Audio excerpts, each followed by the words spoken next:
Ето това беше скока. Скока, преди който позирува Феликс Ван Гейбъл. Започна обратното отброяване. Чуда се дишането на Феликс.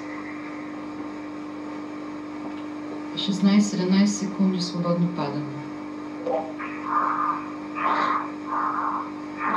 790 км в час. 30 секунди от скока. Наближава Мах 1.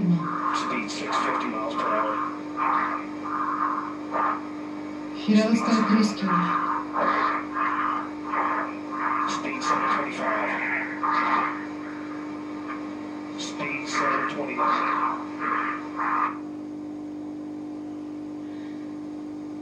Виждаме контрол на мисията.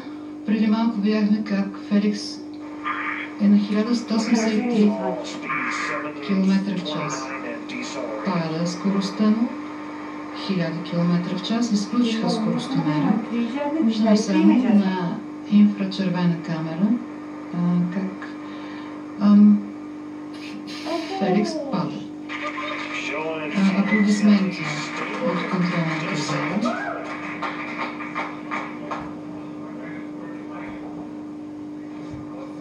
Овладя това неконтролирано движение, взе поза. Изглежда, че в момента контролира падането. Аплодисменти от контролната зала и от семейството на Феликс. Минута 49 секунди свободно падане. Като точица се вижда Феликс, но според коментатора също сякаш Феликс контролира падането си. Напрегнат е Джо Китингър. Виждаме го също на екран. 2 минути. Феликс говори. Джо му казва, продължавай да говориш. Джо се зарадва, че го чува. Има кислород, появи се...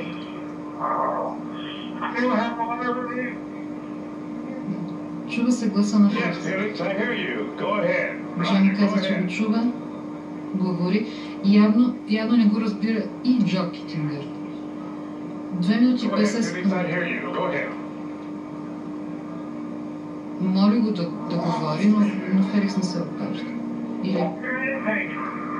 I have been following Steve for a long time. Sounds like I just had found no reason.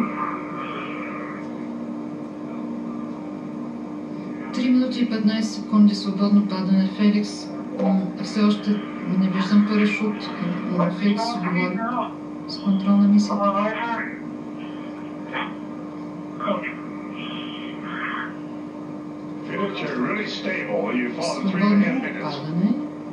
Казват му, че е стабилен от контролната зала.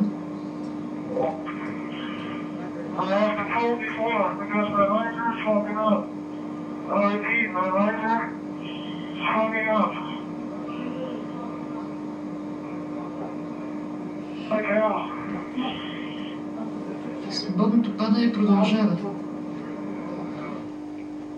4 минути. До момента, в който ще отвори парашута, той ще се изпуска с 200 км в час. Сериозно спадане на скоростта, след като премина 1100. Визиора му се е замъглил, казал Феликс. Коментатора преведе, ето отвори се парашут.